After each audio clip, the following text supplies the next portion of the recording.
Okay, folks, Andrew Bopros here. Well, I want to talk about a running back room today. Have a general conversation about really specifically Gus Edwards and JK Dobbins. One is still on the team, one is not on the team, right? We all know JK Dobbins is a free agent and Gus Edwards is on the team. I want to talk about the money involved in both of these people. What's PFF is projecting that we would need to pay JK Dobbins to get him back with the Chargers next season. And I just really had a general discussion with you folks on what we should do with both of these running backs. I think there's a lot of conversations, a lot of ways this can go. And again, we all know that we're going to be a line of scrimmage team. We want to run the ball more effectively. A lot of big decisions that need to be made this offseason, really before June 1st. So let's talk about, guys. Let's get into it.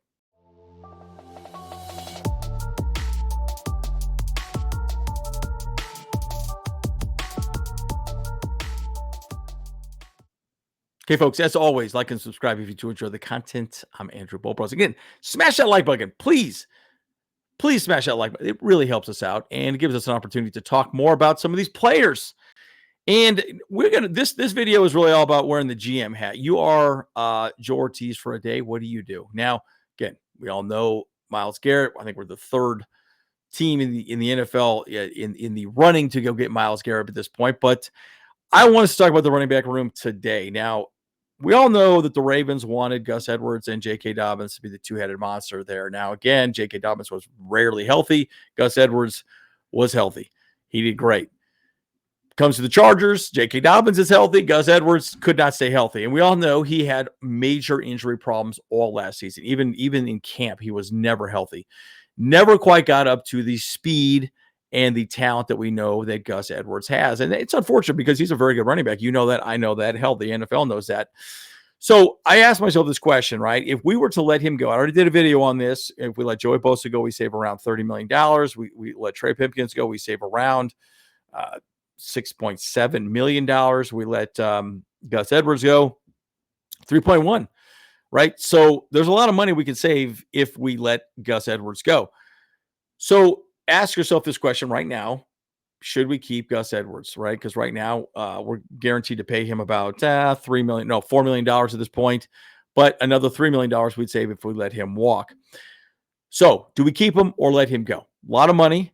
Well, I shouldn't say it's a lot of money. It's already getting paid most of his money, but there is the ability for him to get paid more money moving forward. So do we save that $3 million and potentially give it to JK Dobbins? I'm going to talk about what PFF is projecting JK Dobbins is going to get paid here in a second. But we all know if Gus Edwards is healthy, he is a very good running back. So unfortunately, it just didn't work out.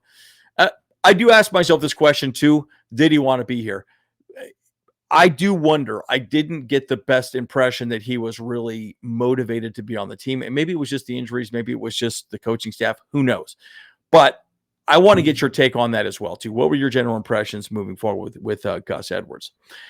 But J.K. Dobbins clearly has said he wants to be a Charger this next season, right? And he had a great season. You know that. I know that. And, you know, J.K. Dobbins knows that as well, too. Played 13 games in 2024, which is amazing. Now, again, J.K. Dobbins exceeded his $1.6 million contract, right? I mean, he did great. 905 rushing yards, personal best, and 9 rushing touchdowns. So he's done fantastic for the Chargers for $1.6 million. Now, the question is, and this is really where the GM cap comes into play.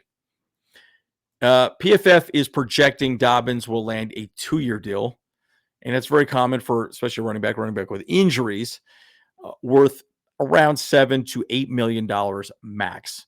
That includes a $4 million guaranteed bag for J.K. Dobbins. So I asked myself this question: is that worth it?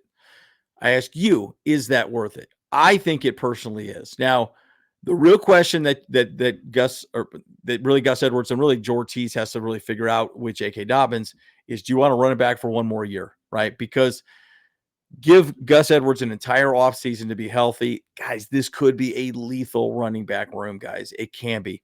Now, the other argument is you could let Gus Edwards walk, give that money to J.K. Dobbins, and then go get more players in free agency. We saw the video that James did yesterday. Myles Garrett is pretty damn good. You know that. What if we get Khalil Mack and Myles Garrett?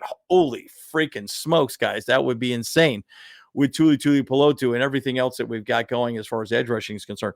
My point is, some of these dollars can be made up with other players. I believe Sauce Gardner doesn't really want to be a Jet anymore. I mean, there's a lot of players that are going to be available that we could go and get. We could potentially have $100 million to get so much better this next season. So my point is, folks, what is your general take on this? To me, I would love to see these two guys back for one more season. But what do you think? Do you think it makes sense to do that? Or do you think it makes sense to cut bait with Gus Edwards and just pay JK Dobbins and then get younger in the draft? There's a lot of good running backs in this draft class. In fact, we could probably get some pretty good running backs in the draft class, probably a third, fourth round picks as well, too. So, I mean, people are saying Scatabo is going to be probably a third at best, maybe a fourth round draft pick, which is crazy because he's a pretty damn good running back from at least what I can see. So what's your take on this moving forward? To me, I would like to see both of them come back. But again, I want to hear your thoughts. What are your thoughts? Leave a comment down below. Let me know what you guys think. Let's have a general discussion. I do really believe that, we're going to be putting a lot of effort into the running back room for sure. But that also starts with the offensive line. Center, right guard, I do think are two big areas that need to be addressed. I think we're going to stick with Zion Johnson one more year in his contract. And, we'll see how it plays out, right? So a lot to discuss, guys. Your general manager for the day. What do you guys do? As always, Andrew Bropros. See you guys in the next one. Hey, what's up? Cameron Dick here watching Bolt Bros podcast. Let's go. Charged up, Bolt Bros on the night.